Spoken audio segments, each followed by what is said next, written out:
성사 직전에 와 있는 여야 대표회담. 이재명은 뭘 원하느냐? 내가 국정 협치를 기획하고 끌어 나가는 사람이다. 한동훈은 뭘 원하느냐? 내가 강력한 여당의 대선 주자다. 이거를 각인시키고 싶어한다. 회담에는 세 종류의 얘기가 있습니다. 첫 번째는 필요한 얘기, 두 번째는 합의된 얘기, 세 번째는 공개할 얘기입니다. 좀 달라요. 필요한 얘기가 있기 때문에 이 회담을 비공개로 하는 겁니다. 생중계를 하게 되고 공개를 하게 되면 할 말은 못하게 되는 겁니다. 지지자가 원하는 말만 하게 돼요. 그러니까 이거는 회담이 아니고 그냥 논쟁이 되어버리고 그냥 공격형 토론이 되는 겁니다.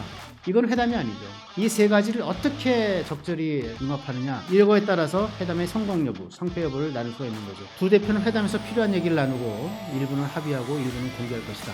걱정되는 것은 두 사람이 합의를 향한 노력보다는 이미지 관리에 더 신경을 쓸지 모른다는 점이다. 단 하나라도 뭔가 합의를 내놓을 수 있으면 좋겠다라는 바람을 한번 담아봅니다.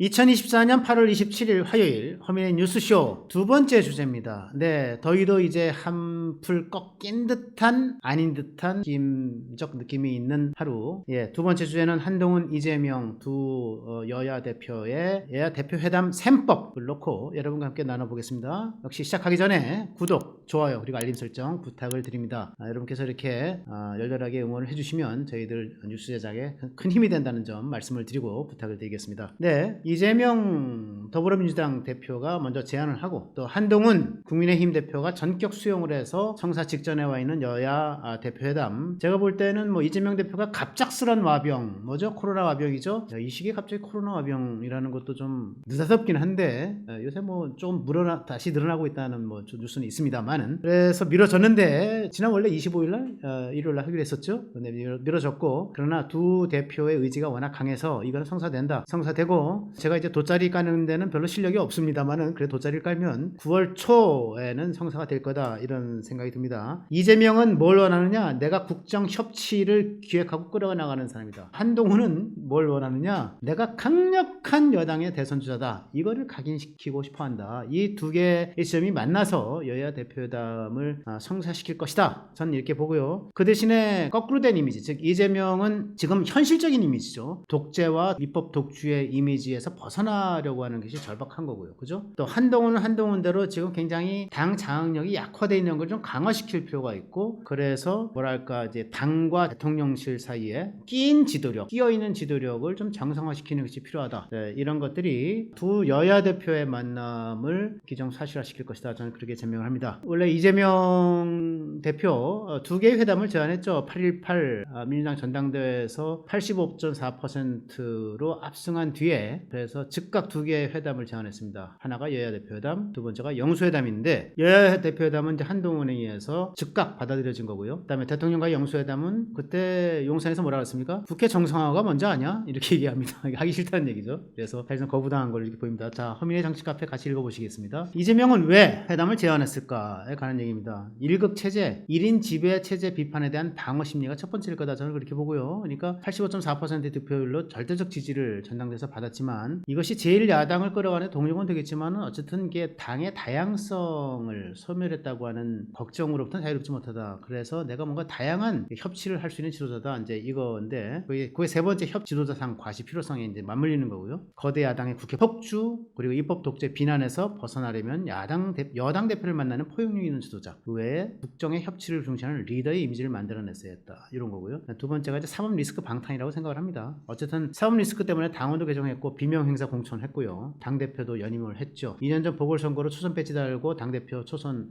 됐고요. 그다음에 이번에 22대 국회에서 또 재선 배지 달고 당 대표 연임하지 않았습니까? 그만큼 여야 대표의 만남은 그러한 사법 리스크를 의식한 행동으로부터 그걸 완화시키는 데 도움이 될 거다. 이런 세 가지 이유를 제가 기술했습니다. 그럼 한동훈의 계산은 뭘까? 한동훈은 왜 즉각 받았을까? 여러분, 양자회담이란 건 말이죠. 제가 정말 오랫동안 정치권을 취재하지 않았습니까? 뭐 이게 국내 정치뿐만 아니라 국제 정치도 마찬가지예요. 제가 뭐 김대중 대통령 때 청와대 출입하면서 뭐 해외 도시도 많이 다니고 했는데, 양자회담도 많이 보고 다자회담도 보고 했는데, 양자회담은요 확실히 강자의 이익입니다. 고수의 이익이에요. 정치 고수의 이익인 겁니다. 옛날에 뭐 정의는 강자의 이익이다, 이런 거꾸를 제가 이제 빌려 쓴 건데, 양자회담은 고수의 이익입니다. 왜냐하면 고수에 말릴 수밖에 없어요. 둘이서 회담하기 때문에. 때문에 말리든지 아니면 말아먹든지 둘 중에 하나인데, 아니면 팽팽하게 뭐 세 가지 중에 하나겠죠. 근데 왜 강자의 이익이냐? 정치력이 높고 또 그 조직의 지배력, 장악력이 높은 사람이 발언권을 갖고 세게 밀어붙일 수가 있는 거죠. 그런데 그런 것이 약한 사람도 아무래도 밀릴 수밖에 없어요. 그래서 이 양자회담을 하면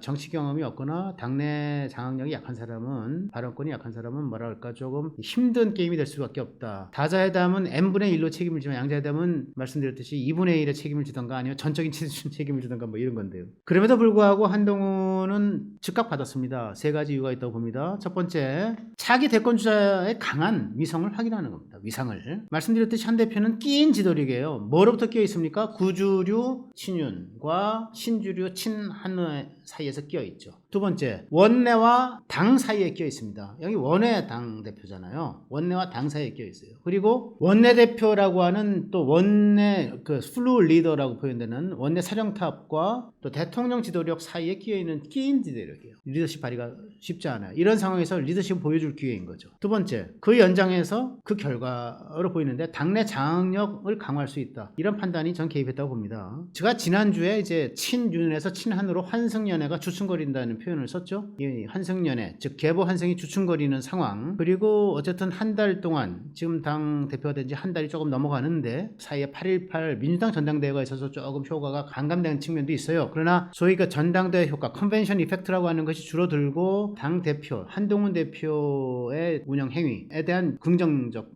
여론, 아니면은 정당의 여당의 긍정적 여론이 많이 하향적 추세로 가고 있다고 하는 걸 이제 느끼고 있기 때문에 이거에 이제 전환점이 필요했던 거고요. 세 번째로는 이재명과 맞짱뜨기인데 비록 정치 경험 부족하지만 내가 정무적 감각도 뛰어나고 정책적 민감성도 뛰어나다. 내가 한판 붙으면 내가 이길 수 있다. 그래서 이재명 대표와 소위 뭐 자타가 공인하는 대체 불허에, 야권 내에서죠. 대체 불허에 이재명 대권 주자와 내가 한 자리에서 마주 보고 있다, 맞짱 뜨고 있다, 이런 모습을 보여줌으로써 자기 리더십을 다시 한번 확인하려고 하는 이런 것들이 한동훈을 여야 대표회담에 대한 이재명 대표의 제안에 전격 응하게 한 배경이 된 거 아닌가, 그런 생각이 듭니다. 여러분, 회담에는 세 종류의 얘기가 있습니다. 처음 들어보시죠? 세 종류의 얘기가 있는데, 첫 번째는 필요한 얘기, 두 번째는 합의된 얘기, 세 번째는 공개할 얘기입니다. 좀 달라요. 필요한 얘기가 있기 때문에 여야는 이 회담을 비공개로 하는 겁니다. 비공개로 해야 필요한 얘기를 할 수 있어요. 사실은 전국 운영에 필요한 얘기, 협치에 필요한 얘기, 민생 해결에 필요한 얘기를 나눌 수가 있습니다. 필요한 얘기를 나누는 과정에서 여러 가지 지저분한 이 과정들이 있을 수가 있어요.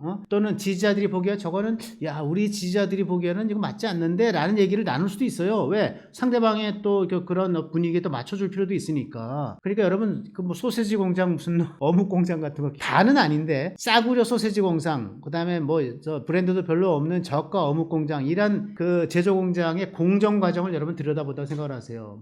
지저분한 뭐 막 그냥 짓이가지고 막 그거 보면 밥맛이 나겠어요? 똑같은 거예요. 그러니까 이것을 생중계를 하게 되고 공개를 하게 되면 할 말을 못 하게 되는 겁니다. 할 말은 무슨 말을 하느냐? 지지자가 원하는 말만 하게 돼요. 그러니까 이거는 회담이 아니고 그냥 논쟁이 되어버리고 그냥 공격형 토론이 되는 겁니다. 이건 회담이 아니죠. 대선주자 TV 토론인 거죠. 그래서 안 되는 건데, 필요한 얘기를 나누고요. 필요한 얘기들을 나눈 과정에서 합의된 얘기가 있어요. 합의된 얘기들 중에, 또는 합의되지 않더라도 필요한 얘기들 중에 일부 미합의된 얘기들 중에 공개할 얘기가 있습니다. 그거를 결국은 이제 그 대언론 브리핑 형식을 통해서 여야가 조율해서, 야, 이 얘기한 거 맞지? 이렇게 얘기해도 되겠어? 그래. 이의 없지? 그래서 합의된 내용 중에 공개할 얘기만 공개하는 거예요. 그리고 합의된 내용 중에 공개하지 않은 얘기는 소위 이면 합의라고 하는 걸로 남아있는 겁니다. 그래서 세 가지의 얘기, 필요한 얘기, 합의된 얘기, 공개할 얘기, 이 세 가지가 있는데, 이 세 가지를 어떻게 적절히 융합하느냐, 섞어서 얘기를 나누냐, 이거에 따라서 회담의 성공 여부, 성패 여부를 나눌 수가 있는 거죠. 자, 논의될 의제 크게 세 가지라고 봅니다. 첫 번째는 민생과 경제 현안에 대한 해법 모색, 두 번째는 국정 협치 방안 논의, 세 번째는 최상병 특검법 처리입니다. 1번 민생과 경제 현안 해법은 합의가 어려운 의제들로 꽉 차 있어요. 합의가 쉽지 않아요. 선언적 합의, 잘해보자, 잘해보기로 했다, 이게 선언적으로 할 가능성이 커요. 두 번째, 국정 협치 방안 논의도 상징적 기구 구성을 하는 선에서 그냥 마무리할 가능성이 큽니다. 실질적인 논의가 되기는 어렵습니다. 세 번째, 가장 어려운 건 건데 민감하고요. 최장병 특검법 이건 한동훈 대표가 사실은 전당대회 국면에서 뭐랄까요 제3자 추천 최장병 특검법을 발의하겠다 이렇게 했다가 지금까지 발목을 잡히고 있는 거 아닙니까? 여든 야든 간에 내부에서 또는 바깥에서 어렵죠. 지금 문희당은 계속 내놓으라 그러고 한동훈은 너희가 먼저 내놔 이러고 페르마의 마지막 정리 수학의 난제죠. 같은 난제일 뿐 아니고 기본적으로 이 최장병 특검법안 처리는 원내대표 채널에서 협의할 사항입니다. 따라서 당대표 채널에서 뭔가 실질적인 그 합의를 도출할 일이 별로 없어요. 기대하기가 쉽지 않다 이렇게 보고요. 그래서